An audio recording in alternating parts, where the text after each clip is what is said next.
tous, on a une vibration différente. C'est un peu comme un grand orchestre dans lequel il y aurait des petits triangles, des premiers violons, des pianos et toute une série d'instruments. Et si on arrive chacun à vibrer ce qu'on a de vraiment singulier, c'est là où on arrive à faire une humanité qui est unie dans la diversité. Et c'est ça, Homo Bioceris. C'est pas une série de cellules identiques, c'est l'union dans la diversité. Et écoutez vos rêves parce qu'il y a des clés pour que vous sachiez quelle est votre partie de la partition que vous avez à jouer pour former cette grande symphonie humaine sur notre planète. Bonjour à tous, c'est Anne Guéquière. Je voulais vous dire un immense merci car grâce à vous, Métamorphose a dépassé les 90 millions d'écoutes et est le premier podcast santé mentale, bien-être et quête de sens en langue française. Nous interviewons les personnalités les plus inspirantes pour vous offrir des conseils concrets au quotidien. Alors pour ne rien manquer des émissions, abonnez-vous gratuitement sur votre plateforme d'écoute préférée. Vos commentaires, vos partages sont tellement précieux et nous aident à poursuivre cette belle aventure. Allez, c'est parti pour un nouvel épisode de Métamorphose. Métamorphose, le podcast qui éveille la conscience. Les amis, quand je prépare ma valise d'été, il y a toujours ce petit rituel. Je choisis ce que je veux vraiment emporter avec moi. Il y a évidemment, vous en doutez, un livre qui m'inspire, un paréo coloré, et puis mes essentiels, beauté et bien-être. Et parmi eux, on peut retrouver les produits solaires SPF 50, 30 ou 20 d'Aromazone, qui sont nomades, ultra efficaces, et leur baume corps solaire à la texture fondante. Ce sont des formules 100% d'origine naturelle, certifiées Cosmos. Elles sont accessibles et respectueuse de la peau comme de la planète. Car l'été, c'est le moment parfait pour ralentir, se reconnecter et passer au naturel. Pour composer votre routine estivale, simple, saine et sensorielle, rendez-vous sur aroma-zone.com ou directement dans l'une de leurs boutiques. Sans rêve, aucune métamorphose n'est envisageable. C'est par cette phrase que s'ouvre La Clé des songes, le deuxième roman haletant de la saga Révolution bleue aux éditions Erol. Mon invité du jour, ancien chercheur en mathématiques et fondateur de l'ONG One Home, poursuit dans ce livre son exploration d'Homo Biospheris, d'une écologie de la conscience et du cœur, du pouvoir des symboles et des synchronicités. Qualifié de Dan Brown à la française, il tisse une fresque vertigineuse où se croisent les visions du peintre Yves Klein, les énigmes du mathématicien Grothendieck, des arcanes du Vatican, Le Petit Prince et des rêves de Jung. À travers cette odyssée mêlant science, géopolitique et sagesse ancienne, il nous invite à rêver un autre monde. Et si les rêves portaient les germes d'une humanité nouvelle ? Et si aimer la Terre suffisait ? Et si la fusion des consciences passait par l'ouverture du cœur ? Je suis ravie de retrouver aujourd'hui dans Métamorphose Jean-Pierre Gou. Bonjour. Ravi, Anne, de passer ce moment avec toi aujourd'hui. Alors, je suis un peu émue parce que, peut-être comme vous le savez, vous qui nous écoutez, je suis fan de cette saga Révolution bleue que j'ai la joie aussi d'éditer chez Erol. Donc évidemment, je suis un peu partie prenante parce que je connais bien cet ouvrage qu'on voit d'ailleurs, vous qui nous suivez sur YouTube, on voit derrière Jean-Pierre Gou, on montrera le livre tout à l'heure. On a fait plusieurs émissions déjà ensemble, on vous donnera évidemment les titres dans les articles. Ça va comment Jean-Pierre ce matin ? Très très bien, j'ai bien dormi. C'est la première fois que tu vas parler de l'ouvrage ? Première fois. Alors, je le dis pour nos auditeurs et nos auditrices, il y aura plusieurs exemplaires. Vous êtes vraiment gâtés, hein, chères auditrices, chers auditeurs. Il y aura plusieurs exemplaires à gagner pour les abonnés à la newsletter de Métamorphose. Je pense qu'il y en aura au moins 5 à remporter. En fait, vous pouvez vous inscrire sur le site métamorphospodcast.com. Alors, je commence par préciser que ce nouvel ouvrage, La Clé des songes, c'est un opus qui fait partie de cette grande saga Révolution bleue. Alors, le tome précédent était La Petite Princesse, mais on peut les lire de manière totalement indépendante. Oui, le but, c'est que chaque chapitre fasse partie d'une grande saga, et c'est une intrigue particulière. On retrouve les mêmes personnages, ça se suit, mais on peut tout à fait les lire dans le désordre, et ça a été conçu comme ça. Et voilà, celui-là, il est sur un sujet très particulier qui est les rêves. Le précédent était, on va dire, sur l'amour. Donc, vous pouvez vous lancer dans La Clé des songes directement. Directement. Alors, Jean-Pierre, on diffuse cette interview le 28 août, jour de la sortie du livre. C'est vraiment une date hautement symbolique, puisqu'il y a 62 ans, Martin Luther King proclamait son célèbre « I have a dream » devant des milliers de personnes à Washington. C'est aussi d'ailleurs la Saint-Augustin, le 28 août, ça fait beaucoup de signes. Quel est ce rêve à toi de cette saga Révolution bleue? Est-ce que c'est un rêve personnel? Est-ce que c'est une intuition, une vision? Voilà, raconte-nous un peu la source. La source, c'est que moi, je vois autour de moi de moins en moins de gens en train de rêver. Et que dans ces périodes de crise, si on rêve pas, on s'en sort pas. Et rêver, ça veut dire poser un horizon qui puisse être transformateur. Et à l'échelle individuelle, à l'échelle des pays et surtout à l'échelle de l'humanité, je vois pas quel est le grand rêve. Et aujourd'hui, si l'humanité n'a pas un grand rêve, elle va s'effondrer. Donc moi, le rêve vers lequel j'essaye d'aller, c'est de me connecter au fond de l'inconscient collectif pour rêver quel pourrait être le futur de l'humanité. C'est-à-dire, quelle serait la plus grande chose, la plus belle chose que pourrait faire l'humanité? Et surtout, vers quoi elle pourrait se transformer? C'est ce que tu as utilisé en introduction. Pour moi, le rêve, c'est la clé de la métamorphose. Et donc, quand il y a une période de crise, en général, c'est une incitation à la métamorphose. C'est pour ça que tu as créé ce podcast, pour ça que j'écris ces livres aussi. Et donc, pour moi, c'est la grande question, c'est vers quoi l'humanité pourrait se métamorphoser, qui pourrait enthousiasmer tout le monde et être une force pour sortir de ces crises, pour aller vers quelque chose de plus beau. C'est ça la source. Oui. Donc, il y a eu tout un travail d'essayer de rêver l'humanité. Et je pense que ce livre, c'est le plus important des 4 livres que j'ai écrits, parce que je suis allé au fond du rêve. Si tu devais nous pitcher cet ouvrage, vraiment en quelques mots, parce que l'idée, c'est pas ni de dévoiler tout ce qui se passe, évidemment, mais de le teaser un petit peu, de le donner envie. Donc, il y a 3 héros, Lucie, Abel et une petite fille qui s'appelle Gianni, qui est la fameuse petite princesse. C'est un roman qui est contemporain, qui se passe avec un fond géopolitique qui est la lutte entre la Chine et les États-Unis.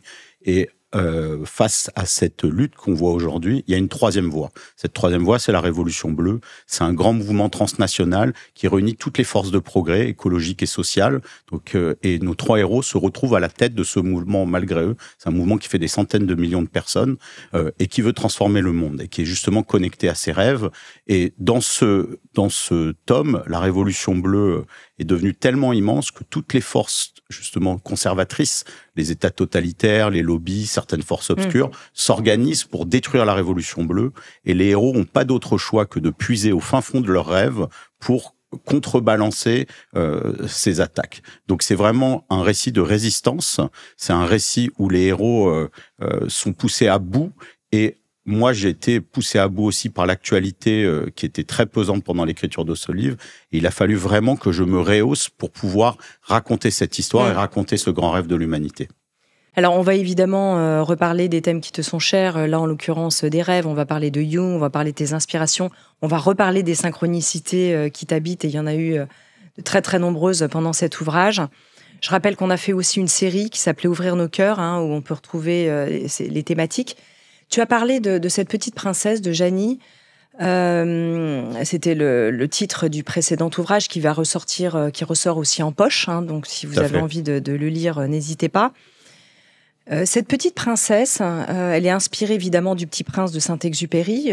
Ton ouvrage précédent était aussi préfacé par la Fondation Saint-Exupéry. Qu'est-ce qu'elle porte, cette petite princesse? Quel est justement son rêve à elle? Quel est le symbole, en fait, de cette petite fille pour l'humanité? Cette petite fille, elle a un très grand cœur. Et qu'est-ce que ça veut dire avoir un très grand cœur? C'est-à-dire qu'elle peut donner beaucoup d'amour et en recevoir beaucoup, mais surtout, elle résonne avec l'univers, elle ressent ce qu'il y a.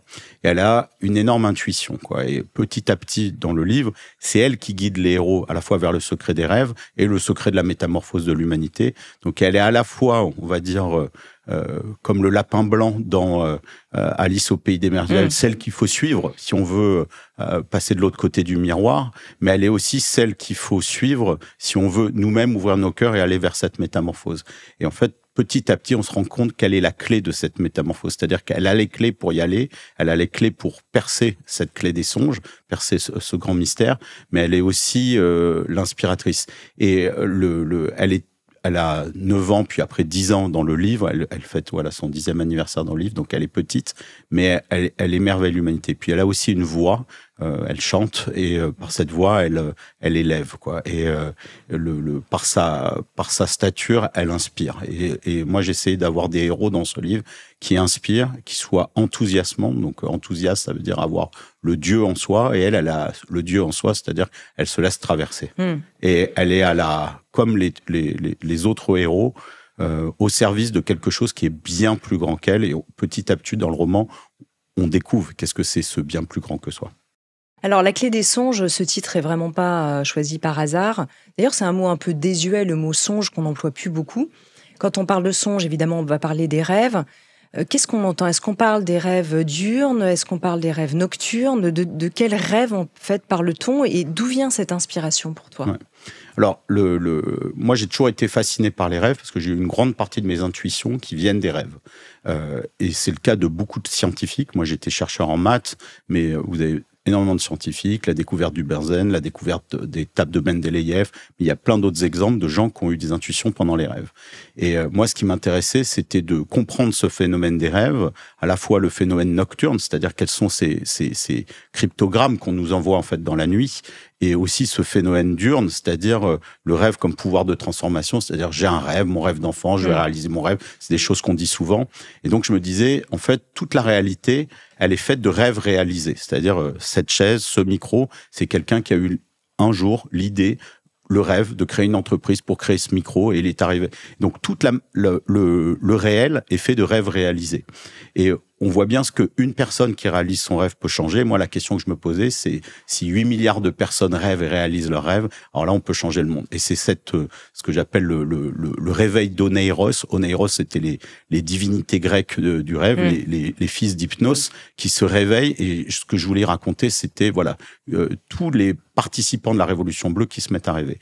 Et au fond de moi, en fait, la question, c'était vraiment cette question de la signification des rêves. Et donc, depuis l'Antiquité, on sait que les humains s'intéressent aux rêves. On a des fragments de tablettes babyloniennes, de fragments de papyrus égyptiens qui traitent du sujet des rêves. Et il y a le plus vieux manuel pour décrypter les rêves. Il s'appelait l'Onirocriton.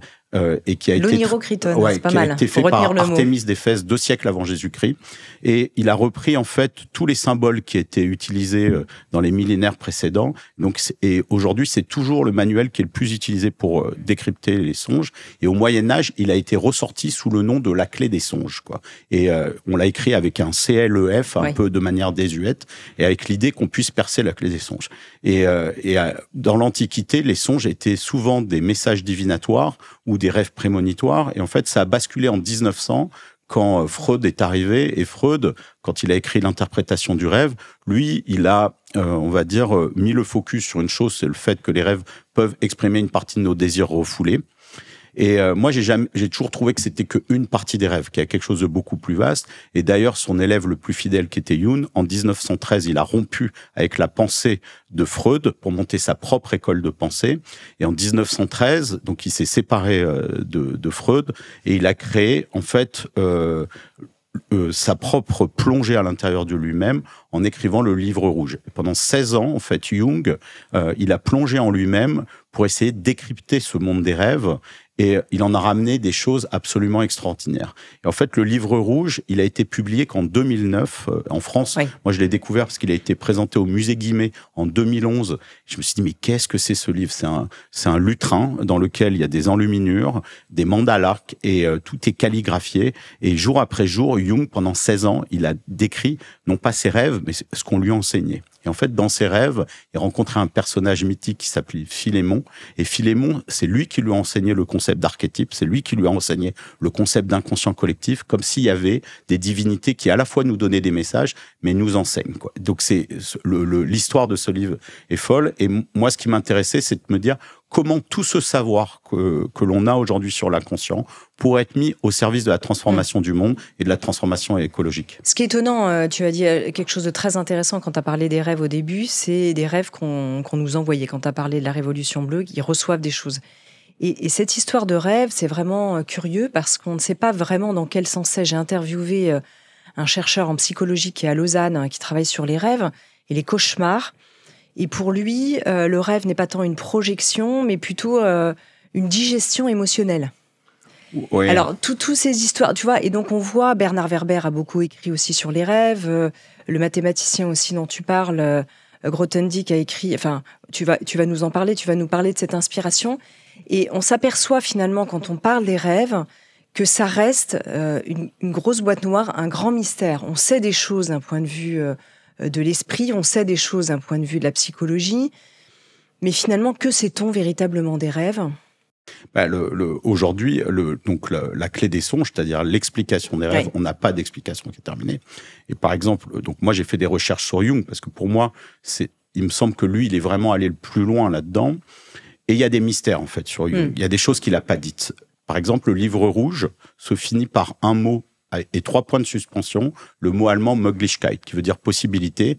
On ne sait pas pourquoi il y a ce mot tout seul. Et moi, je me disais, il a gardé une possibilité dans sa tête. Et j'ai trouvé une lettre qui date de 4 ans après le livre rouge, une lettre de 1934, qui est écrite à un docteur, le docteur Borsellino, dans lequel il dit que, en fait, dans sa plongée dans l'inconscient, il a été ramené dans les antiques initiations et qu'il y a découvert le secret de la métamorphose et du renouveau. Et moi, en fait, cette phrase-là, ça a été le début de mon exploration, parce qu'il y a toujours 2 choses. Moi, il dit quoi, cette porte mène au secret de la métamorphose et du renouveau. Voilà. Et là, je me suis dit, en fait, Jung a caché des choses. Et donc, moi, souvent, je pars d'un petit bout de ficelle qui dépasse d'une pelote et je tire. Et je vois là où ça me mène. Donc, il y a une partie de recherche derrière ces romans, une partie de vécu. On parlera d'anecdotes complètement folles. Et à 2 moments, je me suis même dit, je me lance dans des choses qui sont interdites parce que c'est des choses où on ne doit pas aller dans certaines initiations. On ne sait plus si on est dans le rêve, la réalité. On ne sait plus si on est dans son rêve ou dans la réalité, mais on rentre dans des savoirs qui ont été longtemps gardés secrets et je ne savais pas s'il fallait les révéler ou pas. Mais donc, vous les avez dans le livre. Et ce qui m'intéressait, c'était de savoir si justement Jung n'avait pas eu d'autres informations. Voilà. Dans ce livre, je propose une interprétation des rêves. Je ne vais pas vous dire laquelle, mais c'est quelque chose qui est capable à la fois de révolutionner notre rapport à l'humanité, notre rapport à la Terre, notre rapport au cosmos et même notre rapport à la réalité. Quel teasing. Parle-nous aussi du rapport du mathématicien Grothendieck et des rêves. Enfin, et des rêves. Comment est-ce qu'il t'a inspiré ? Parce que c'est aussi un personnage... moi, j'ai été mathématicien et lui, ça a toujours été mon modèle. Donc, il a gagné la médaille Fields en 1962, donc c'est l'équivalent du prix Nobel de mathématiques. Donc, il est reconnu comme le mathématicien le plus intuitif et peut-être le plus génial du XXe siècle. C'est un franco-allemand. Et il a écrit des écrits sur la créativité. Et notamment, lui disait que face à un problème, il ne cherchait pas à le résoudre, mais il l'écoutait. Et il disait que la qualité du chercheur, elle est faite par son attention et que l'univers murmure toujours à ceux qui savent entendre. Donc moi, ce livre, j'ai essayé de le faire avec cette posture, c'est-à-dire d'écouter les signes qui me viennent et de pas réfléchir et de me laisser guider. Donc, toi qui as été éditrice, j'avais une première version de ce roman, j'en ai gardé 1%. C'est-à-dire, et pourquoi j'en ai gardé 1% ? À cause de Grothendieck sur une autre chose. C'était que le jour où j'ai commencé à écrire ce 2e tome, après avoir fini La Petite Princesse, je tombe sur une vidéo sur YouTube sur la notion de vérité chez Alexandre Grothendieck, qui était faite par un autre mathématicien qui s'appelle Laurent Laforgue. Et au bout de 5 minutes, c'est une conférence un peu chiante sur la philosophie de la vérité, il dit « Tout ce que je vais vous dire maintenant est tiré d'un ouvrage inédit d'Alexandre Grothendieck qui s'intitule La clé des songes ». Alors moi, à ce moment-là, j'avais pas encore le titre du roman, mais je savais que je voulais faire quelque chose sur les rêves. Et je me dis, mais j'ai jamais entendu parler de ce livre. J'arrive à trouver sur des forums, en fait, un PDF, un scan, en fait, de ce livre. Et je m'aperçois que Grothendieck a écrit 1100 pages sur les rêves. Et ça vaut le livre rouge de Jung, ce truc-là. Personne ne l'a jamais lu. Et en plongeant dans ce livre, déjà, lui, ce qu'il explique, c'est que, pour lui, les rêves, c'est le monde de l'âme et que c'est le moment où l'âme va se ressourcer à la source et qu'elle va boire le lait de la source et que quand on se réveille le matin, en fait, on ramène des symboles qui sont des choses qui sont liées à notre être profond. Ça, c'est des choses que d'autres pourraient faire. Et puis lui, qui a eu aussi beaucoup d'intuition par les rêves, se pose la question de qui murmure dans les rêves, qui est exactement la question que je me pose. Donc là, je me dis, on va voir qu'est-ce qu'il peut amener comme question. Et au bout de 100 pages, il lâche une bombe énorme où il dit, en fait, dans le rêve, il y a le rêveur, c'est-à-dire le personnage, donc lui, et le metteur en scène qu'il appelle le grand rêveur avec un grand R. Et il cherche l'identité du grand rêveur et il se dit, ce grand rêveur, il connaît des choses sur moi que moi, je ne connais pas sur moi. Et il connaît la même chose pour tous les autres humains. Donc il n'y a qu'une personne qui est capable de ça, c'est Dieu. Là, je me dis, Grothendieck est quand même un cartésien qui... Et puis, il donne sa définition de Dieu, et il donne une définition qui rejoint tout le sens de mon travail. C'est-à-dire que pour lui, Dieu, c'est pas un grand barbu dans le ciel, c'est une conscience cosmique. C'est-à-dire, c'est ce qui entoure l'univers, c'est ce qui a été manifesté, qui est pas encore manifesté, et dans lequel, un peu comme des annales akashiques, on peut aller puiser toutes les intuitions, toutes les réponses à nos questions. Et donc, c'est cette conscience cosmique. Et à la page 150, il cite un ouvrage qui s'appelle Cosmic Consciousness, qui est un livre de 1905, qui pour moi a été la base de toutes mes recherches, puisque c'est quelqu'un qui a fait un travail pour recenser tous les gens qui ont eu des épiphanies et qui ont été en conscience avec cette conscience cosmique. Alors vous avez Jésus, Platon, mais aussi Teilhard de Chardin, etc. On reparlera de lui tout à l'heure. Tout le travail de Grothendieck que je découvre est exactement les recherches que j'ai menées. Et donc là, c'était sûr, on en a parlé ensemble, je dis, là, je vais appeler le livre La clé des songes. Et puis en plus, on s'intégrait dans cette vieille tradition d'appeler les manuels qui décryptent les rêves La clé des songes.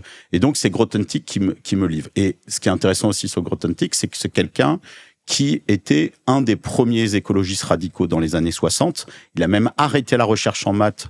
Moi, quand j'ai commencé en 91 mes études d'ingénieur, il a pris sa retraite. En fait, il a même pas pris sa retraite. Il est parti en exil. Il s'est caché. Et pendant 25 ans, on n'a pas su ce qu'il a fait. Il a écrit plus de 35 000 pages de manuscrits, dont un certain nombre de pages sur les rêves, même si la plupart, il les avait écrits avant. Et donc, je trouvais qu'il y avait quelque chose à tisser. Moi, ce que j'aime bien, c'est de faire des découvertes. Et puis, à partir de tout ça, de tisser une histoire. Alors, on verra si elle est réelle ou pas, j'en sais rien, mais avec ces éléments, et donc de plonger les gens dans ce mystère des rêves à partir d'éléments vraiment très factuels. D'ailleurs, il dit bannir le rêve, c'est bannir la source. Exactement. Qu'est-ce qu'il veut dire quand il dit ça, à ton avis? Parce que pour lui, en fait, on est à une époque où les gens n'écoutent plus leurs rêves, alors que c'est là où il y a tous les messages pour nous en sortir. Et on peut cultiver ça d'ailleurs, parce qu'il y a des gens qui disent: moi, finalement, j'adorerais rêver, mais je ne rêve pas parce que je ne m'en souviens pas. Alors, il y a vraiment des gens qui ne s'en souviennent pas. Toi, tu rêves beaucoup ? Moi, je rêve beaucoup. Et ce qui m'intéresse, alors, vous avez les rêves du quotidien qui vous amènent des petites infos. Moi, ce qui m'intéresse, c'est ce que Jung et même Freud aussi et Grothendieck appellent les grands rêves. C'est-à-dire, il y a des moments dans votre vie, et ça arrive 3 ou 4 fois, où vous vous réveillez la nuit et vous vous dites, mais c'est quoi ce truc? Ouais, là, vous avez un message. C'est là où on peut d'ailleurs plus parler de songe. Il y a carrément un truc presque éveillé. On est entre deux eaux, quoi. Et ce que Grothendieck dit, dans ces moments-là, Dieu met le paquet. Il dit, ou le grand rêveur, c'est-à-dire, bon, tu m'as pas écouté, là, je vais te le dire clairement. Donc, il dit que la plupart du temps, c'est un fin murmure, mais pour ceux qui savent pas écouter, il y a les grands rêves. Et en fait, moi, c'est ça qui m'intéresse. Et aujourd'hui, je pense que beaucoup de gens ont ces grands rêves, mais ne les écoutent pas, osent pas, parce que ça fait pas partie des choses qu'on apprend à l'école, mais qu'il y a un grand puzzle, et le livre est conçu comme le roman, un grand puzzle. Chacun amène des petits éléments, et en fait, le grand rêve, il est là. Il suffit juste de l'assembler, et c'est le but du livre, d'assembler ce grand rêve que pourrait avoir l'humanité. Alors d'ailleurs, quand on parle de grands rêves, tu l'as dit à l'instant, on parle de ce grand rêve collectif. Il y a le grand rêve individuel. Toi, tu es aussi très inspiré par la pensée de Teilhard de Chardin. On pense à son concept de noosphère. Je rappelle que c'était un prêtre paléontologue extraordinaire au début, fin 19e, début 20e. D'ailleurs, c'est marrant parce qu'on voit qu'à cette époque, il y a encore pas mal de penseurs qui convergent aussi. Il y a Bergson, il y a une pensée aussi un peu convergente. On pense à notre ami Patrice Van Hersel, avec qui a écrit là-dessus sur la noosphère. Et j'ai enregistré une émission, si vous avez envie de réécouter, sur cette thématique. Est-ce que toi, tu rejoins cette pensée justement que concrètement, on a ce grand rêve collectif? Alors pour Teilhard de Chardin, c'était une convergence vers ce point oméga qui est Dieu pour lui, qui est aussi le Christ. Toi, c'est pas forcément exactement cette vision que tu partages, mais dis-nous à quel point tout ça peut converger aussi pour toi. Entre le rêve individuel, le rêve collectif, cette pensée commune. Teilhard, c'est une énorme inspiration pour moi, c'est même le point de départ, parce qu'en fait, à une époque où on venait à peine de découvrir les écrits de Darwin, lui, il amène une pensée encore plus révolutionnaire sur l'évolution du cosmos, c'est-à-dire, il refait une histoire, parce qu'il était scientifique, pas juste de l'évolution des espèces, mais de l'évolution de la matière et de la psyché, du Big Bang jusqu'à nous, et de s'interroger vers quoi ça peut aller. Et il a eu la plupart de ses intuitions à 20-25 ans, dans les tranchées de la Première Guerre mondiale, au cœur de l'horreur, quoi. Il était brancardier, c'est-à-dire qu'il allait chercher les corps qui étaient déchiquetés, parfois qui étaient mourants, pas mourants, ou morts. Et donc, Teilhard, pour moi, c'est l'exemple même de celui qui arrive à passer au-dessus des nuages de l'horreur et de voir que le soleil brille. Il était capable de s'émerveiller des mésanges à côté qui venaient dans les tranchées. Et je trouve que c'est un exemple. Et aujourd'hui, il y a des gens qui arrivent plus à s'extraire. Et en fait, les infos, elles sont là, quoi. Il faut aller les chercher. Et il y a cette idée chez Teilhard que tout évolue et toujours vers plus de beauté, vers plus de conscience et plus de complexité.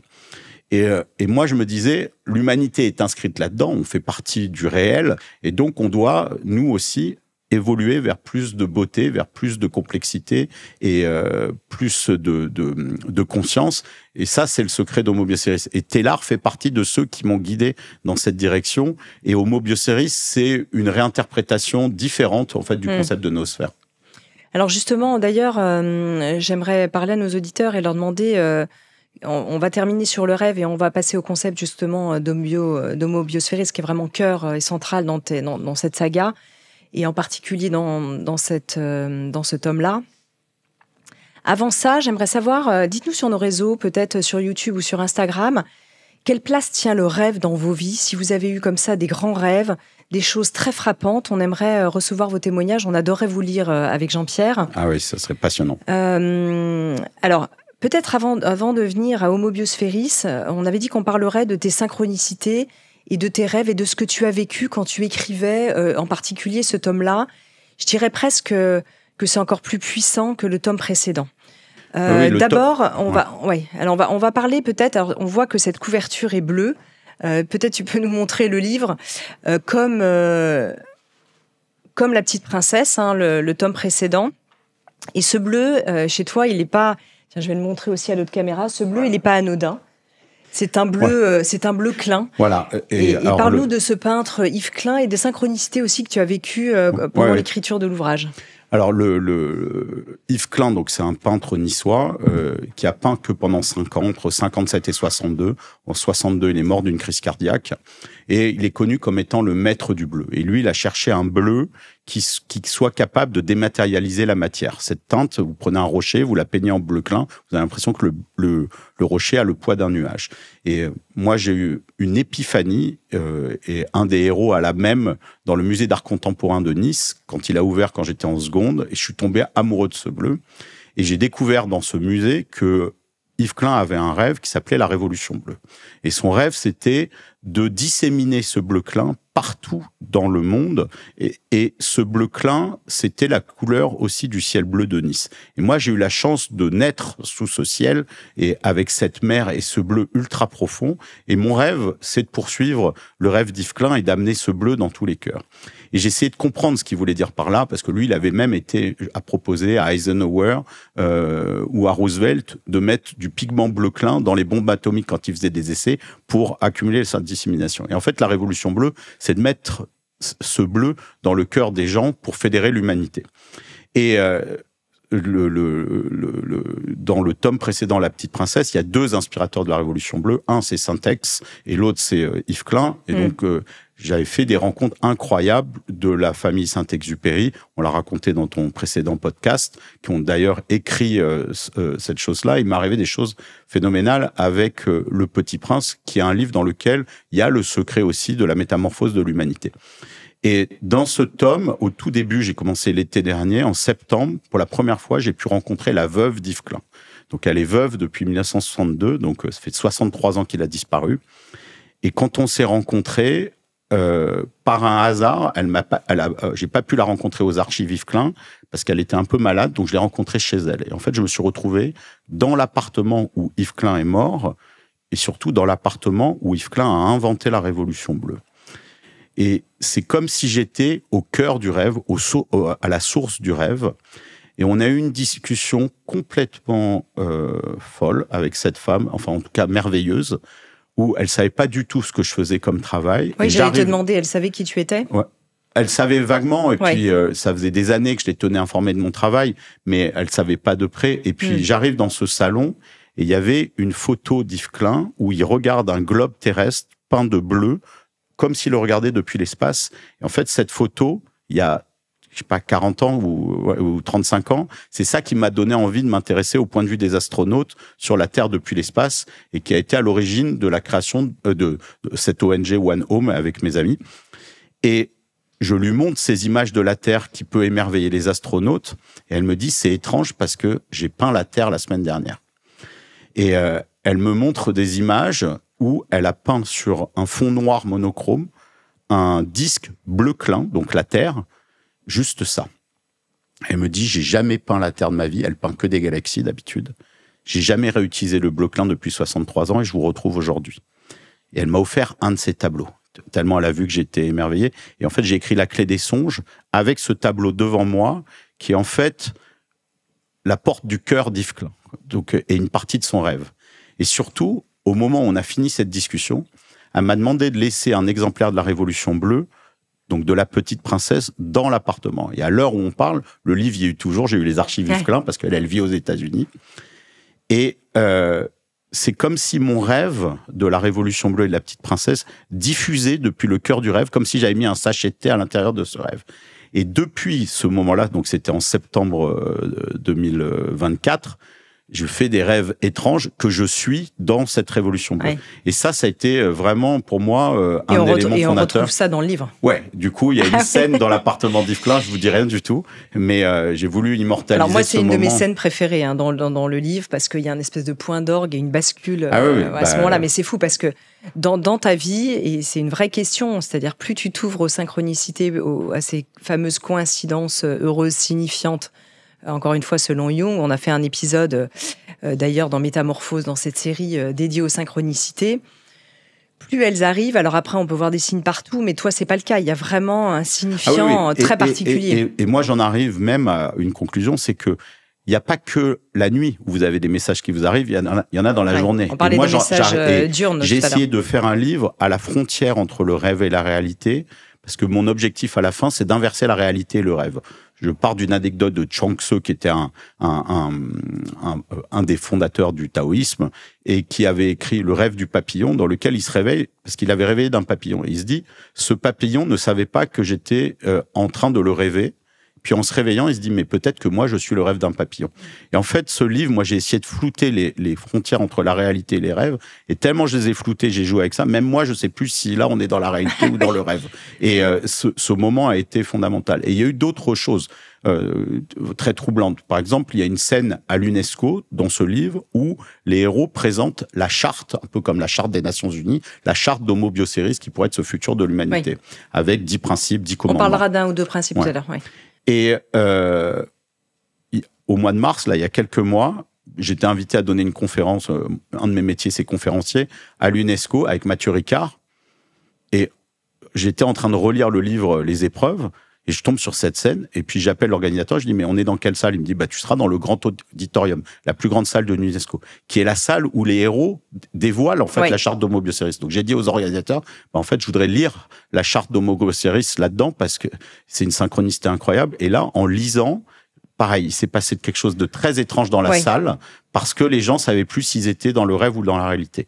Et moi, je crois que l'enjeu, il est là, c'est-à-dire d'arriver d'utiliser tout le pouvoir des rêves pour transformer la réalité, c'est ce que j'ai essayé de faire. Et puis après, il y a eu un dernier rêve qui est triste, mais qui est à la fois la clé des songes. Avant d'en parler quand même, parce que effectivement c'est aussi particulier, je voudrais te dire que il se passe aussi quelque chose d'un peu particulier dans le studio de Métamorphose. C'est que hier, pour la première fois, on nous a livré une terre dans le studio de Métamorphose, qui est derrière moi. Ah oui, c'est vrai, une sorte d'astre. On l'a pas demandé. Elle a jamais été là. On l'avait jamais vue. Donc c'est très bizarre. Tu la vois en plus, tu l'as en ligne de mire. Derrière toi. Donc ça fait vraiment écho à l'overview effect dont tu parles beaucoup dans La Petite Princesse. Et puis on a un tableau bleu clin qu'on n'avait jamais vu non plus dans le studio, qui s'est invité et qu'on a remplacé ce matin parce qu'il était là, juste derrière une caméra. Donc parfois, c'est quand même... Alors après, il ne faut pas voir des signes partout, mais c'est quand même un peu étrange. Oui. Et une fois qu'on commence à regarder le monde avec ce regard, alors déjà, il devient plus poétique. On ouvre un sort de robinet quand même. Jung, il avait ce mot incroyable qu'il appelait la numinosité. Oui. Pas la luminosité, c'est lumineux, le concept de lumineux. Et il disait, on a enlevé la voix aux choses. On a les rivières murmurent, les arbres murmurent, etc. Tout ça, ça s'est tu parce qu'on a plaqué une vision rationnelle. Et lui, ce qu'il voulait, justement, en réveillant un peu la psyché, parce que la matière et la psyché, finalement, c'est la même chose. C'est aussi un des sujets du livre. Oui. Et vraiment, je me suis appuyé sur des tas de références scientifiques qui questionnent en fait le fondement même de la réalité. Qu'est-ce qu'il y a sous la réalité ? Et les peuples premiers nous disent on est dans une grande pensée, un grand esprit, et la matière serait à l'intérieur de ça. Et une fois que vous êtes dans ce mode d'interaction avec la réalité, il se passe des choses étranges, quoi. Et moi, j'ai essayé de composer avec ça et aussi de faire une intrigue qui joue avec ces frontières floues entre rêve et réalité. Il y a un penseur, Bernardo Kastrup, il a écrit un livre qui s'appelle Dreamed Up Reality, la réalité rêvée. On en a parlé d'ailleurs avec Jocelyn Morisson, évidemment, dans un podcast de Bernardo Kastrup. Alors, une autre synchronicité très troublante, tragique et je dirais quand même belle à la fois. On est fin 2024, tu arrives pratiquement à la fin de l'écriture de l'ouvrage, voire même à la fin. Et là, tu vas perdre ton frère à ce moment-là. Donc, on parle de Noël dernier. Ouais. En fait, je devais te livrer à l'éditeur le livre pour le 3 janvier. Et le 2 janvier, la veille, je fais un rêve étrange au milieu de la nuit. Je vois mon frère qui tend ses mains et qui me dit « Je suis désolé, j'ai laissé tout ce bordel-là. Tu t'excuseras auprès de ma femme, mon fils, j'ai fait des erreurs, etc. » Et je lui dis « Non, mais t'inquiète, t'as fait ce que t'as pu et t'inquiète, tu peux compter sur moi. Je vais résoudre ce problème. » Et là, je le vois partir comme s'il disparaissait comme une étoile. Et je me réveille en sueur et je me dis « Mais qu'est-ce qui s'est passé ?» J'ai eu l'impression qu'il était mort. Et j'ai eu tellement peur de retourner dans ce rêve que, comme je devais finir le bouquin, je continue à écrire. Donc, j'ai 2h13 sur mon fichier informatique, je le réouvre, etc. Et puis, dans la journée, j'arrive pas à le joindre, quoi. Et je me dis, tiens, c'est bizarre, il est toujours connecté au téléphone, on n'a qu'1 an d'écart et tout. Et puis, le lendemain, ça m'étonne, j'envoie des amis chez lui pour voir si s'est pas passé quelque chose. Et au moment où j'écris le point final de la clé des songes, la police m'appelle et m'annonce la mort de mon frère. Et je lui dis de quoi il est mort, d'une embolie pulmonaire fulgurante, dans son sommeil. Et je lui dis, vous la datez de quand ? Il me dit à peu près de 2h du matin hier. Et en fait, le livre, il part du postulat que à partir du moment où les cœurs s'ouvrent, les rêves peuvent se coordonner. On peut communiquer par les rêves pour former un grand rêve collectif. Et en fait, dans le livre, je suis pas sûr de ça, parce que c'est une hypothèse liée à différents témoignages que j'ai eus, différentes choses que moi j'ai vécues. Et en fait, là, quelle est la probabilité pour que j'ai eu ce rêve ? J'ai jamais rêvé de mon frère qui meurt, j'ai jamais, voilà, pour que ça soit exactement au même moment. Et pour moi, ça ouvre des perspectives qui sont absolument gigantesques, que je vais continuer à creuser. Mais en fait, c'est mon frère qui m'a amené la clé des songes. Et d'ailleurs, le livre lui est dédié, ainsi qu'à ma sœur, parce que, voilà. Et ça, dans ce moment d'un immense tragique, ça m'a amené quelque chose de tellement beau que, voilà, j'essaye de poursuivre. Qu'est-ce qu'il y a derrière ça ? Parce que si on peut, dans ces moments dramatiques où les cœurs s'ouvrent, communiquer de frère à frère, ça veut dire qu'il y a peut-être, on s'est peut-être trompé complètement sur les lois de la physique. Oui. Et moi qui suis scientifique, je pars du principe que la science a toujours évolué à partir de faits qu'on n'arrive pas à expliquer. C'est-à-dire que ces faits, on pourrait les qualifier de surnaturels et inintéressants, mais à ce moment-là, la science aurait... Tout ce qu'on veut, quoi. Et le but, c'est d'arriver à mettre de la méthode scientifique là-dedans, mais c'est très étrange. Alors, c'est extrêmement troublant et j'imagine combien il continue à cheminer avec toi et avec ce livre. Y compris sur la date de sortie du livre. On parlait du 28 août, date du jour pour vous qui nous écoutez. C'est très troublant, ce I have a dream à nouveau. Enfin, tout ça, c'est vraiment une succession. On a hésité sur plusieurs dates et on voulait que ça sorte avant la rentrée, à la fin de l'été, etc. Et quand on a choisi le 28 août, on ne savait pas du tout. Et moi, en faisant des recherches pour faire un post sur LinkedIn pour annoncer la date, je trouve que c'est le jour de I have a dream. Là aussi, c'est étrange. Et d'ailleurs, si on pourrait parler 2 secondes de ça, Luther King fait ce discours en 63 où il rêve que ses 4 enfants ne soient plus jugés par la couleur de leur peau, mais la force de leur caractère. Ils rêvent que les enfants d'esclaves et les enfants de propriétaires d'esclaves puissent déjeuner ensemble en toute fraternité. En fait, c'est un rêve d'une fraternité incroyable. Et en fait, ça vient du cœur, ce speech. Et ce speech, il est fort parce qu'en 64, vous avez les civic rights qui sont votés pour donner les mêmes droits à tous les gens, quelle que soit leur couleur de peau. Les voting rights qui sont votés en 64 aussi. Et en 65, il a le prix Nobel de la paix. Donc, ça veut dire que formuler un grand rêve qui vient du cœur, vous pouvez toucher tous les cœurs et tous les esprits. Oui. Alors, est-ce que le rêve de la Révolution bleue aura le même destin? Je le souhaite. Mais en tout cas, on est dans les vents porteurs de Saint-Augustin et de Martin Luther King. C'est absolument incroyable. Alors, évidemment, quand on parle de la Révolution bleue, de la clé des songes, on ne peut pas faire l'impasse de ton grand concept d'Homo Biosphéris. Et d'ailleurs, tu dis, qui en est vraiment le pilier, tu dis, face aux limites planétaires, l'humanité ne disposait que de 2 choix, s'autodétruire ou s'unir. Et finalement, c'est ça que porte aussi Homo Biosphéris. Ouais. Quand j'ai commencé les recherches sur le livre il y a 5 ans, j'ai essayé de faire un peu ce que faisait Teilhard de Chardin. Moi, j'avais commencé pendant le Covid, c'est-à-dire de s'extraire un peu de la réalité et de regarder les choses de loin, quoi. C'est-à-dire de prendre un recul dans le temps et dans l'espace.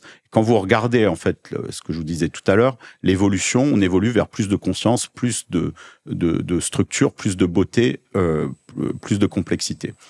Et quand vous regardez les civilisations humaines, au départ, on était des tout petits villages de 2-3 personnes, 10 personnes, 20 personnes, 50 personnes. Une des forces d'Homo sapiens, notamment avec les récits, ça a été de pouvoir coordonner des nombreuses personnes. Puis aujourd'hui, après, vous avez des cités-États, des États-nations, et aujourd'hui, vous avez des nations d'1,5, 1,6 milliard de personnes en Inde, en Chine. Donc, et est-ce que la prochaine phase de l'humanité serait pas d'arriver à faire un collectif qui dépasse les frontières de 8 milliards d'humains? Et ce collectif, c'est pas juste de fédérer, de se donner une nation, c'est de se donner une fonction en tant qu'humanité, parce qu'aujourd'hui, l'humanité est posée sur Terre, on sait pas trop pourquoi on fait les uns les autres, et la proposition, en fait, c'est que derrière cette phénoménale multiplication des humains, il y a quelque chose d'invisible, c'est qu'on est en train de devenir un organe de la biosphère. Il y a un concept qu'on appelle la créode, qui veut dire le chemin obligé, et c'est un concept qui a été appliqué en embryologie qui fait que certaines cellules vont se spécialiser pour rejoindre un organe. Et en fait, sans le savoir, en fait, c'est la proposition de ce livre, on serait en train de former un organe de la biosphère, de la même manière que les forêts, de la même manière que les vers de terre. Et Homo Biosphéris, ça serait plus que... Pourquoi tu dis on serait au lieu de on est? On est parce que c'est une proposition. Tu vois. Ce livre est là pour en débattre parce que, enfin, moi, je l'ai jamais lu, cette chose-là, et moi, ça m'est venu dans des rêves, cette idée-là, et de connecter des points qui étaient là, et de se dire, si l'humanité était un organe de la biosphère, on devrait avoir des grandes missions, parce qu'un organe, il est déterminé par les fonctions qui rentrent par rapport au corps qui rentre. Si vous prenez le foie, il a une quinzaine de fonctions, de synthèse de certaines vitamines, de purification. Donc, ça serait quoi les fonctions de l'humanité? Et dans le livre, ils organisent un grand débat citoyen planétaire auquel ils font participer des gens de tous les peuples et des peuples natifs également, mais aussi des enfants qui envoient des dessins, parce que la sagesse, elle est souvent dans les enfants, pour savoir si on était en train de devenir un grand corps au service de la Terre, qui est elle-même, selon l'hypothèse Gaïa, un grand être, ça serait quoi les missions? Donc il y a ces fameux 10 commandements d'Homo Biosphéris, qui seraient ces commandements, non pas d'une humanité pris un par un, mais d'une humanité unie d'un point de vue biologique et d'un point de vue psychique. Alors chacun est relié justement à un organe. Est-ce que tu peux nous donner un exemple, pour que ce soit parlant dans ta charte, qui est publiée évidemment dans le livre? Par exemple, il y en a un qui est de s'émerveiller, quoi. Donc, ça paraît étrange, quoi. Donc, on pense au cœur, évidemment. On pense au cœur, quoi. Et même à la résonance, quoi. Il y en a un autre qui est de protéger la Terre. Par exemple, l'humanité, on peut voir ça comme, si on regarde pas ça d'un point de vue Homo Biosphéris, on peut voir ça comme quelque chose de démiurgique. Il y a 2 ans, on a dévié la trajectoire d'un astéroïde. Si un astéroïde aussi gros que celui qui a tué la plupart du vivant et les dinosaures il y a 65 millions d'années arrivé sur la Terre, on est la seule espèce qui est capable de le détecter, d'aller agir et de le défléchir. Ça pourrait être la plus grande mission de l'humanité, d'être protecteur de la Terre. Et donc ça, c'est un peu comme une peau qui protégerait. Donc on a de ça. Et j'ai proposé 10 rôles physiologiques que nous pourrions rendre à la Terre. Et à partir du moment où l'humanité a formulé ça, tous les métiers s'auto-organisent vis-à-vis de ça. Parce que aujourd'hui, on a une idée de start-up en se disant tiens, je vais vers ça parce que je vais gagner de l'argent, je vais faire ci parce que ça va gagner de l'argent. Mais à partir du moment où les gens se disent mais c'est ce projet grandiose en fait que les gens découvrent de manière consciente quelle est l'évolution de l'humanité et petit à petit l'économie, c'est-à-dire le métabolisme en fait de cette grande créature s'auto-organise autour de ça pour rendre des grandes fonctions, quoi. Mais la première mission d'Homo Biosphérus, c'est de prendre soin de la Terre, quoi, et de prendre soin des humains et de tout le vivant. Et aujourd'hui, vous avez beaucoup de gens qui sont des soigneurs, que ça soit voilà des infirmières. Ma mère était infirmière, mon père était chirurgien, donc on a ça dans les gènes. Mais vous avez des gens qui s'occupent des jardins, qui s'occupent des animaux, et ça devrait être la première mission de l'humanité, de prendre soin de la Terre. Et c'était d'ailleurs un message du Petit Prince. Alors justement, ce message du Petit Prince, on voit ce Petit Prince qui est sur une toute petite planète. C'est la métaphore ? Oui, parce que alors là, on revient à Jung. Si vous voulez que cette idée d'une humanité unie percole, il faut un symbole. Donc, imaginez qu'on soit tous les cellules d'un grand corps, d'un grand humain. Donc, ce grand humain, ce géant humain qui a 8 milliards de cellules humaines, moi j'appelle ça Homo Biosphérus. Si vous regardez un organe, ça donne pas trop envie. Donc, il me fallait une figure qui puisse être inspirante et archétypale. Parce que Jung dit que les archétypes accélèrent les mèmes qui sont, d'un point de vue culturel, l'équivalent des gènes. Et donc, quand je regardais la couverture du Petit Prince, et ça, c'est un élément de la Petite Princesse, il y a quelque chose qui m'a complètement frappé, c'est que le Petit Prince est seul sur sa planète et il est gigantesque. Et la proposition de réinterprétation du Petit Prince, c'est que le Petit Prince n'est pas un individu, mais l'humanité fait de plein de petites cellules de sa planète. Et ça répond à une grande question, c'est pourquoi il n'a pas de parents. Si vous êtes l'humanité, vous n'avez pas besoin de parents, puisque en fait, les cellules, elles ont toujours été là, elles meurent, elles donnent, et ça donne un continuum à l'humanité. Et en fait, dans le livre, le Petit Prince devient l'archétype pour représenter cette humanité, et petit à petit, ils arrivent à dessiner en fait cette humanité, et on se représente à deux niveaux. Il y a ma vie au niveau individuel et ma vie au niveau collectif. Alors, vous pouvez l'avoir dans votre entreprise, dans votre nation, mais il y a quelque chose de collectif encore plus grand qui est l'appartenance à ce grand Petit Prince. Donc le Petit Prince, c'est à la fois le point d'arrivée de l'humanité, c'est-à-dire d'arriver à un point d'uni, mais aussi notre aide, notre Jiminy Cricket qui nous aide dans ce grand chemin. Et ce qui est génial, c'est que Le Petit Prince, c'est le livre le plus traduit du monde. Il y a plus de 600 traductions du Petit Prince, donc le plus traduit après la Bible. Mais dans quelques années, je pense que Le Petit Prince va dépasser la Bible en nombre de traductions. Et donc, c'est comme si on avait créé dans la réalité, l'archétype était déjà là. Oui. Et matérialisé, quoi. Matérialisé, comme si... Et c'est souvent comme ça dans l'évolution. L'évolution, le grand plan est plus intelligent que nous. Et donc peut-être Syntex, sans le savoir, ou peut-être qu'il le savait, il a écrit ce livre qui a été publié voilà en 43. Et en fait, c'est en 2025 qu'il prend sa pleine puissance. D'ailleurs, tu es le seul à avoir donné cette interprétation. Toi, tu l'as, ouais, tu l'as pas lu quelque part. C'est mon interprétation, mais j'ai retrouvé des lettres qui sont d'ailleurs que je donne dans La Clé des Songes. Il y a une lettre qui s'appelle La Lettre à un Américain, qui est une lettre que Syntex a écrite 2 mois avant sa mort, dans lequel Syntex dit que l'humanité est en train de s'unir et que on est en train de former cette grande conscience. Et c'est une lettre qui est complètement troublante que vous trouverez dans le livre et qui...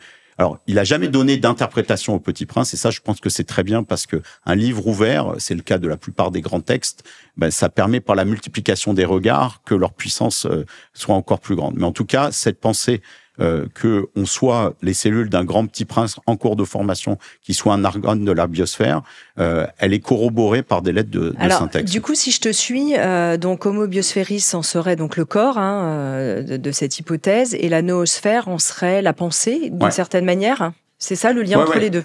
Exactement, le corps et la pensée. Et ça rejoint de manière troublante certains écrits de Saint Paul, notamment les Épîtres aux Corinthiens, donc que je cite dans le livre. Saint Paul apôtre. Saint Paul l'apôtre, et d'ailleurs dans le livre... Apôtre, on fait une parenthèse sur lui, mais apôtre un peu controversé, c'est-à-dire que Saint Paul, il est, avant d'avoir ce retournement intérieur, cette conversion, on parle vraiment de ça, il est le plus grand opposant en fait au christianisme. Oui, c'est une sorte d'inquisiteur contre cette secte du christianisme qui émerge, et puis sur la route de Damas, il a cette conversion où le Christ lui apparaît, et dans le livre... à un moment donné, je vais sur la question religieuse, parce que finalement, la Révolution bleue, le but est de relier les hommes, et un des sens du mot religion, c'est religare, c'est de relier. Et le Vatican s'inquiète de l'essor de la Révolution bleue, parce que ils se disent, en fait, ils sont en train de faire avec le Petit Prince que nous, on n'a peut-être pas réussi à faire avec Jésus, quoi.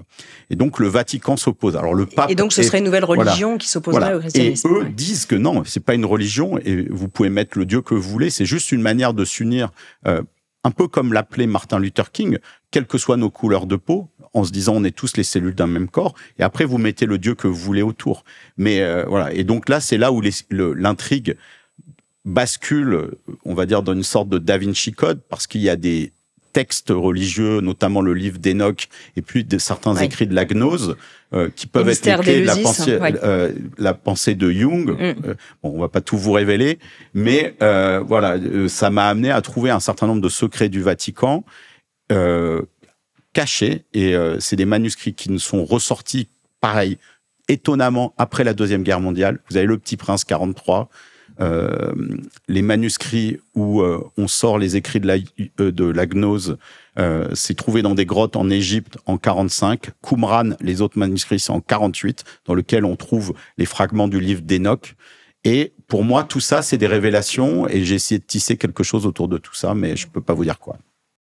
Notre ami Enoch, que j'ai reçu dans cette émission. C'est pas la même orthographe, mais c'est pas la même orthographe, et qui était habillé avant-hier soir à une soirée pour les 100 ans des rôles en bleu clin. Allez hop, on boucle des petites boucles.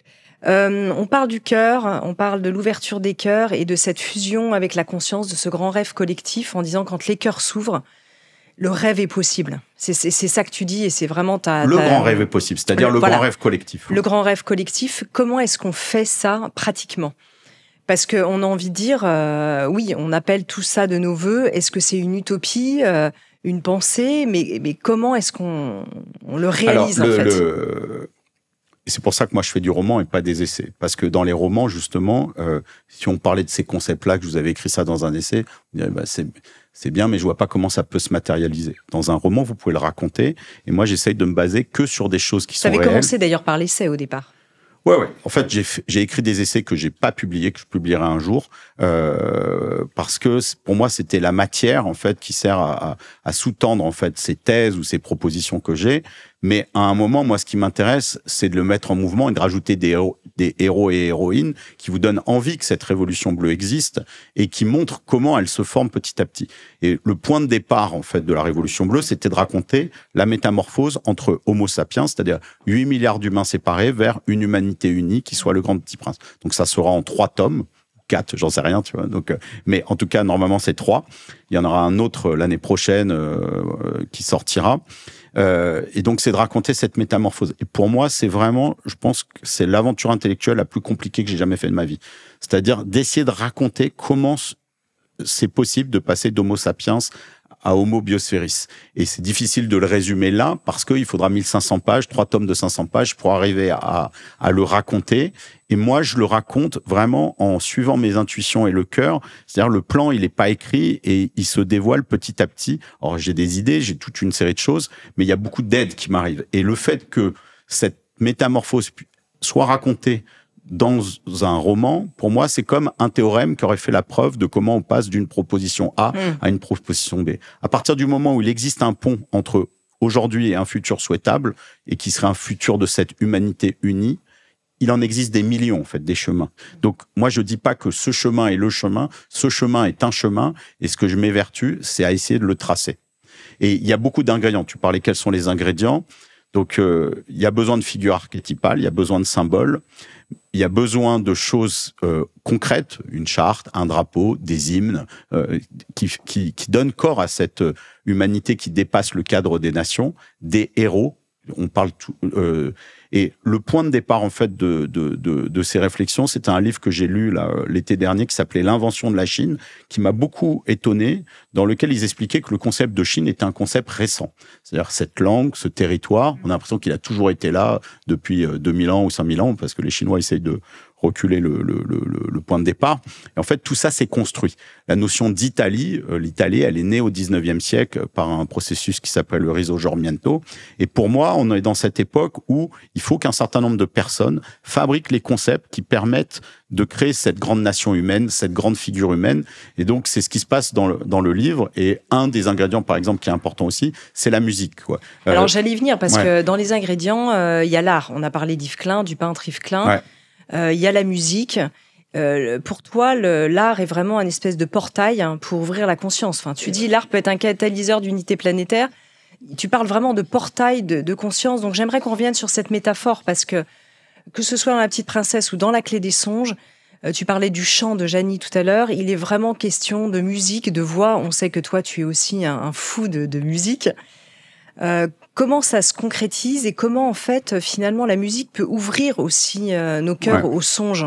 Alors, il y a plusieurs choses. Déjà, les artistes, moi, j'ai toujours cette image du inside out, c'est-à-dire de prendre ce que j'ai à l'intérieur et de le mettre à l'extérieur. En fait, pour moi, c'est ça, un artiste, quoi. C'est quelqu'un qui va aller puiser dans son intériorité et l'exprimer. Et on est tous appelés à ça, probablement. Voilà. Et on est tous artistes de nos vies. Et le but de la Révolution bleue, c'est de ramener les gens à leur pouvoir créateur, c'est-à-dire leur pouvoir artistique, d'écrire le chemin de nos vies, d'être les poètes de nos vies.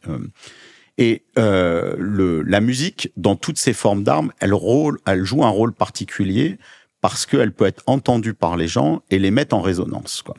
Et une des choses dont on s'est coupé, c'est la résonance du monde. Et le monde s'est construit par résonance. Et si on peut peut-être remontrer la couverture du livre. Alors, on va pas vous si vous nous écoutez sur YouTube, vous pouvez voir évidemment cette vidéo. Ouais. Sur la couverture, on voit des figures géométriques et que ce soit Jung, que ce soit les expérimentateurs dans les psychédéliques ou les gens qui ont fait des expériences d'unité, de grande épiphanie, beaucoup ont vu ces structures comme s'il y avait une résonance. Et c'est Pythagore qui disait on fera une émission matériel... sur Pythagore. Ah, sur Pythagore, ouais. Ok. Sur Pythagore, il disait peut-être à 3 d'ailleurs. La matière solide est de la musique solidifiée, quoi. Et il y a cette idée que le réel est fait de vibrations et la musique, elle recrée de la fluidité en fait là-dedans. Et elle peut mettre les gens à l'unisson, c'est-à-dire faire bouger les collectifs pour les réorganiser d'une autre manière. Il y a tout un champ de la physique qu'on appelle la cymatique, dont l'objet est de voir comment les résonances agissent sur les molécules. Il y a des tentatives d'appliquer ça à la médecine. Et ici, c'est ça. C'est-à-dire, il y aurait peut-être une forme pensée, un peu comme dans un embryon, qui veillerait à ce que ce nouvel organe soit en train d'arriver. Et cette chose-là est musicale. Et donc, la musique, il crée, par exemple, dans le livre, une radeau de la Révolution bleue qui émet les mêmes musiques dans tous les pays du monde. Et en fait, c'est une sorte de vibe, en fait, pour aider cet homo bioceris à émerger. Donc, la musique a vraiment le pouvoir d'unir les cœurs. Il y a des moments cathartiques dans le roman, c'est-à-dire des points d'orgue. Et c'est intéressant aujourd'hui, quand on voit ces grands spectacles. Là, il y a quelques jours à Paris, il y a Beyoncé, vous avez Taylor Swift, vous avez David Guetta qui fait des grands... Quand vous avez 50, 60 000 personnes dans un stade qui sont à l'unisson, pour moi, je vois ça comme des îlots de cohérence qui sont en train de se créer. On refait un petit clin d'œil à Laurent Garnier. Évidemment, moi et dont une grosse partie des musiques de son label sont citées dans le livre. À chaque fois, il y a des playlists. Il y a des playlists que vous pouvez trouver sur le site révolutionbleu.fr. Oui. Parce que vous aussi, c'est des musiques dans des chapitres forts qui m'ont aidé à les écrire, et vous, ça permet d'avoir une lecture augmentée en fait en émotion. Mais la musique joue un grand rôle, et pour moi, il y a des gens qui vous disent oui, il y a des conséquences écologiques de ces grands concerts. Mais moi, je vais beaucoup aux concerts, par exemple, de rap avec mes enfants. Quand je vois 20 000, 30 000 jeunes à l'unisson, en fait, ça, ce sont des prémices d'Homo Bioceris. Parce que... Il y a une communion. Il y a une communion, et puis on est multicellulaire pendant 1 heure, 2 heures, 5 heures sur un festival. Puis après, on redevient monocellulaire, mais on n'a qu'une envie, c'est d'y retourner au multicellulaire. Et moi, je suis venu à la musique vraiment au départ par les rave parties, par l'électro, quand j'avais 15 ans. Et il y a eu ce sentiment de faire partie d'une foule, de vivre quelque chose qui est entre le rêve et la réalité. D'ailleurs, ça s'appelle les rave. Et puis, à la fin de la soirée, 5h du matin, 7h du matin, vous rentrez chez vous, vous n'avez qu'une envie, c'est de retourner. Et donc, pour moi, la musique fait partie de ça parce que l'univers n'est que musique. Alors, parlons quand même, on fait un petit détour par Magritte, La Clé des Songes, c'est le titre d'un de ses tableaux. Qu'est-ce que tu y vois, toi, comme symbole, aussi artistiquement parlant ? Il est particulier, ce tableau. Oui. Donc, le tableau, il joue un rôle dans le livre, mais il y a beaucoup de choses qui s'appellent la clé des choses. Et quand je faisais les recherches, je tombe sur ce tableau de Magritte. Et c'est un tableau où un peu, vous savez, il avait fait ce tableau « Ceci n'est pas une pipe » où il avait représenté une pipe. Là, c'est différent. Il y a écrit, vous avez des objets et sous l'un d'eux, il y a écrit le ciel, sous l'autre, il y a écrit l'oiseau. Mais il y a un cartable et je sais plus qu'est-ce qu'il y a d'autre, mais ça définit pas du tout les choses. Et c'est un livre, en fait, qu'il a codé à partir du livre d'Artémidore d'Éphèse, l'Oneirocriton dont je vous parlais, qui date de 2 siècles avant Jésus-Christ, et dans lequel il code quelque chose de très triste, qui est un moment de sa vie où ils ont décidé d'avorter parce qu'ils n'avaient pas les moyens d'avoir un enfant, quoi. Et il code ça dans ce texte, la clé des songes. Donc, ça a été décodé par des gens. Et c'est très triste parce qu'aujourd'hui, vous avez dans ce tableau, aujourd'hui, vous avez des œuvres de Magritte qui se vendent à plusieurs dizaines de millions d'euros, alors que de son vivant, c'est quelqu'un qui avait même pas les moyens d'avoir un enfant. Et donc, pour moi, c'est une ouverture de cœur aussi, quoi. Parce que, en fait, ce tableau, il est écrit avec le cœur parce que ce qu'il nous partage là, de manière symbolique, c'est quelque chose d'à la fois tragique, mais de merveilleux aussi. On approche de la fin de cette émission. Jean-Pierre, tu dis que l'humanité est capable du meilleur. D'ailleurs, c'est sur le bandeau de l'ouvrage. Et si l'humanité était capable du meilleur, on est dans une époque qui est difficile et en même temps, on sent que ces soubresauts, Annick de Souzenel, qui nous a quittés à plus de 100 ans l'année dernière, disait c'est les prémices d'un accouchement. C'est-à-dire que les contractions, c'est dur, ça se tend, il y a des tensions dans le monde. Et peut-être si ces tensions et ces contractions préfiguraient en fait du meilleur. Tu as cette vision, toi ? En tout cas, c'est celle que j'essaye de nourrir. Commenter l'effondrement du monde ou on va dire sa décrépitude. La collapsologie, oui. C'est intéressant de dire que c'est une possibilité. Hein. Donc la collapsologie a son rôle parce que la fin du monde est une possibilité, mais il y en a une autre, quoi, qui est une naissance en fait, quoi. Et moi, ce que je voulais, c'est visualiser le bébé, quoi. Donc et le bébé, c'est le grand petit prince qu'on pourrait former tous ensemble. Et de montrer vraiment quel pourrait être le plus beau rêve ou forme que pourrait avoir l'humanité. Et dans cette petite partie du cosmos, qui est cette boule de vie qui est la Terre, qui est là depuis 4,5 milliards de dire que l'humanité n'est pas un cancer de la Terre, mais qu'elle pourrait venir l'enrichir, au contraire. Et permettre à cette Terre et à la vie de rayonner dans tout l'univers et peut-être de se connecter après à d'autres planètes qui auraient de la vie. Peut-être on est la seule. On est peut-être la première civilisation à réussir ce pas. Ou peut-être qu'on est la dernière, tous les autres ont réussi en disant « Oh, il y a 2 secrets, c'est les rêves et l'amour, vous n'avez pas découvert ça ?» Et nous, on tourne autour du pot depuis des années, etc. Et en fait, voilà, il suffit d'écouter nos rêves et d'ouvrir nos cœurs pour faire naître Homo Bioceris. Et j'espère que les auditeurs et les auditrices de Métamorphose et les lecteurs de ce livre essaieront de faire de cette révolution bleue une réalité. J'adore comme tu dis ça avec un air si enfantin, un air de petit prince, véritablement. Il y a ça qui vraiment jaillit à la fin. On n'a pas parlé de la technologie, justement, sur cette planète, parce qu'on a parlé beaucoup de Gaïa, puis dans les épisodes précédents, de la Terre. Comment, en fait, aujourd'hui, la technologie peut être au service de ça ? Et toi, tu les opposes pas, d'ailleurs. Alors, je les oppose pas parce que y a quelque chose qui est parfois un petit peu oublié, c'est que la nature est technologique. Et extrêmement mystérieuse. En quel sens tu dis ça ? Dans le sens, si vous prenez par exemple l'œil humain, ça défie n'importe quel créateur de caméra d'un iPhone. Comment vous arrivez à faire quelque chose avec une rétine, des nerfs optiques capables d'analyser du réel, de le compresser, etc. Et ça s'est auto-créé. Donc c'est très hautement technologique, la vie. Une cellule elle-même est plus complexe que la plus complexe des usines de SpaceX. Une main, c'est un truc de robotique complètement hallucinant. Ça s'est auto-créé par de l'ADN, ça s'auto-déploie. Et la magie de cette technologie, c'est que le jour où vous mourrez, ça redevient des ingrédients pour former d'autres formes de vie. Donc en fait, c'est pas la technologie qui est un problème, c'est l'usage de la technologie qui est un problème et les éléments chimiques qu'on utilise, parce que nous, on utilise beaucoup de métaux et beaucoup d'éléments qui sont pas biodégradables. Et pour moi, et d'ailleurs, il y a de nombreux chapitres dans le livre là-dessus, la Révolution bleue essaye de réinventer la technologie de manière bio-inspirée. Et c'est vraiment d'aller vers des technologies de rang 2 ou des rang 3 qui existent quasiment pas aujourd'hui. C'est de pousser le bio biomimétisme à fond pour avoir des technologies qui soient comme l'œil humain. Ça a rajouté des yeux, des capacités à voir, donc disposer de certains sens. Ça enrichit le réel ou le regard qu'a le réel sur lui-même. Mais tout ça, c'est biodégradable et c'est compatible avec la vie. Donc le but, c'est de rendre la technologie compatible avec la vie parce que la technologie aide à développer des nouvelles fonctions d'ordre supérieur et parce que c'est une grande question aujourd'hui. Moi, je suis mathématicien, ça fait 30 ans que je m'intéresse à l'IA. Je recherchais en fait une utilité extraordinaire que pourrait avoir l'IA dans le futur de l'humanité et dans cette transition vers Homo Bioceres. Je vous dis rien, mais il y a une proposition dedans. Et il y a aussi, parce que avec la même technologie, si vous avez un couteau, vous pouvez préparer le meilleur plat ou tuer votre conjoint.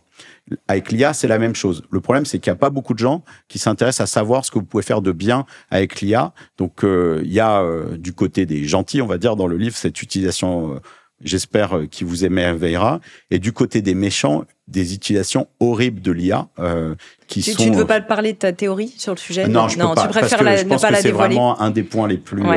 C'est génial de faire ce teasing parce que je voulais pas assez redit, mais La Clé des songes, tout comme La Petite Princesse, ce sont vraiment des thrillers qui sont haletants.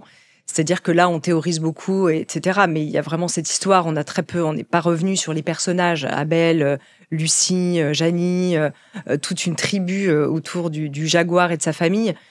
Mais on est vraiment dans un roman. Tout ça, tu l'orchestres à travers une histoire. Effectivement, là, on a parlé des thèmes, etc. Mais le but, c'est de faire... en fait, moi, ce que je voulais, c'est raconter un mythe. C'est-à-dire le nouveau mythe, le mythe de la création d'Homo Bioceres. Et donc, dans un mythe, c'est une histoire, il y a des personnages qui ont des aventures extraordinaires et eux se retrouvent dans une aventure qui les dépasse complètement. C'est-à-dire que malgré eux, ils sont à la tête de ce mouvement de centaines de millions, donc tout le monde les regarde, mais eux ne voudraient pas. Et de manière, on va dire, très subtile, ils ont aussi des espèces d'insights qui leur arrivent où ils vont découvrir les clés de la métamorphose, la clé des songes, la clé du futur de l'humanité. Donc, ils ont leur propre souquette et il faut qu'ils arrivent à jouer avec, on va dire, toute la pression, on va dire, des médias qu'ils ont pour poursuivre leur enquête. Et parce que cette enquête, elle est absolument phénoménale. Comme je vous disais au départ, dans ce tome, la Révolution bleue est malmenée. Et ils n'ont pas d'autre choix que de percer la clé des songes pour arriver à permettre à l'humanité d'accoucher d'Homo Bioceres. Alors préparez-vous à ne pas dormir justement et arriver pendant quelques jours, parce qu'une fois que vous êtes parti dedans, c'est difficile de le lâcher, on ne peut plus le lâcher. J'avais envie de te poser une question. Si un jour tu devais porter cette histoire, cette saga à l'écran, avec quel réalisateur, quel serait ton plus grand rêve là-dessus? Parce que évidemment que quand on lit Révolution bleue, on imagine tout de suite ces personnages, ces acteurs, enfin... C'est très visuel, en fait, cette métaphore. Non, mais alors, si on rêve, pour moi, il y en aurait deux. Ça serait soit Denis Villeneuve ou Spielberg. Parce que, en fait, c'est des gens qui ont créé des héros et des films qui sont plus vrais que nature et qui ont joué sur cette frontière entre la réalité et le rêve. Et par exemple, le travail qu'a fait Villeneuve sur Dune, c'est très intéressant. Dune n'existait que dans l'esprit de ses acteurs. Et on pense à Jodorowsky, d'ailleurs, quand on pense à ça. Qui a tenté de le faire. Et c'est très difficile parce que tout le monde a une vision de Dune. Et quand il a proposé sa vision, tout le monde s'est retrouvé dans sa vision. Et en tout cas, il y a eu quelques opposants, évidemment, mais il a essayé d'extraire de cette histoire ce que tout le monde voyait ou ressentait, même si tout le monde avait un ressenti. Et donc, pour moi, le propre d'un réalisateur, ça serait d'amener sa touche personnelle, mais d'arriver à montrer cette histoire à l'écran. Et j'espère qu'elle sera montrée. Alors, si vous le connaissez, on serait OK pour lui envoyer le livre personnellement. Exactement. Donc, dites-nous si avec vous avez... les IA, on peut le traduire. Donc, parce qu'il n'est pas encore traduit, mais on y travaille. Pareil pour Spielberg. Si vous le connaissez personnellement, on veut bien lui envoyer Révolution bleue. Exactement. Je crois qu'il a une villa en France, quoi. Donc, si vous êtes voisin de sa villa, on peut aussi lui déposer. Enfin, non, mais on met tout en action. Voilà. Alors, La Révolution bleue est collective. Moi, je suis là pour un catalysme, mais rappelez-vous, il faut 8 milliards de rêves réalisés pour arriver à faire Homo Bioceres. Alors, avant de nous quitter, Jean-Pierre, peut-être un dernier mot pour nos auditeurs. Est-ce qu'il y a une clé que tu aimerais glisser dans nos rêves ce soir? Tiens, pour cette rentrée, on est un 28 août. On redémarre toujours en septembre un peu comme une nouvelle année. Une clé que tu as envie de nous glisser comme ça? La clé... Alors déjà, nous, on va glisser 5 exemplaires à gagner pour les abonnés à la newsletter. Donc, Métamorphose va glisser cette clé. On a une époque où il y a beaucoup de quêtes de sens individuelles. et qui est lié à une absence de formulation d'un grand destin collectif, quoi. Et pour moi, les deux vont l'un avec l'autre. Le tout et les parties et le tout ça va ensemble. Et le fait d'arriver à clarifier ce que nous, on peut amener au monde dans le petit train de vie, le petit segment de vie dans lequel on est incarné, c'est quelque chose de très important. Et tout ce que vous pouvez faire pour amener de la beauté, des actes poétiques, des actes d'amour, des actes d'empathie, ça structure le réel. Et vous avez des clés sur ces actes-là, sur votre mission profonde. Et beaucoup de gens sont en burn-out, ont mal parce qu'ils sont pas en adéquation avec ça. Et vous pouvez même au travail, vous n'avez pas besoin de quitter votre travail là-dessus, réenchanter votre travail et d'utiliser vos rêves pour vous ramener à qui vous êtes et à vibrer vraiment, parce que c'est un grand concert, l'humanité. C'est pas 8 milliards de cellules identiques, c'est 8 milliards de cellules très différentes. Tous, on a une vibration différente. C'est un peu comme un grand orchestre dans lequel il y aurait des petits triangles, des premiers violons, des pianos et toute une série d'instruments. Et si on arrive chacun à vibrer ce qu'on a de vraiment singulier, c'est là où on arrive à faire une humanité qui est unie dans la diversité. Et c'est ça, Homo Bioceris. C'est pas une série de cellules identiques, c'est l'union dans la diversité. Et écoutez vos rêves, parce qu'il y a des clés pour que vous sachiez quelle est votre partie de la partition que vous avez à jouer pour former cette grande symphonie humaine sur notre planète. Voilà, et puis je le dis aussi parce que vous qui nous suivez, chers auditeurs, vous savez à quel point, en fait, nous sommes déjà un collectif, nous sommes un collectif de métamorphose, c'est le nom de ce podcast. Et donc, vous pouvez aussi nous aider en lisant ce livre, en parlant autour de vous, en taguant Révolution Bleue, à propager aussi cette grande vague bleue. Donc, je fais vraiment aussi appel, c'est très rare que je le fasse dans Métamorphose, à la communauté, à ce grand rêve collectif qu'on peut aider. Alors oui, ça passe par Jean-Pierre, parce que quelque part, c'est lui qui est le récepteur, cette antenne relais de ce rêve.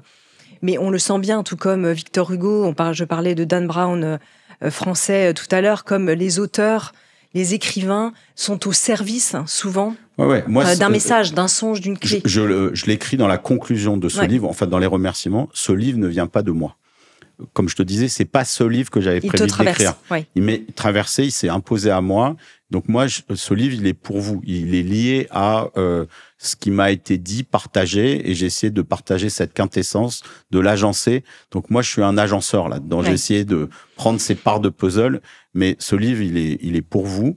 Et on va essayer d'accompagner cette vague bleue avec mon ONG, la One Home.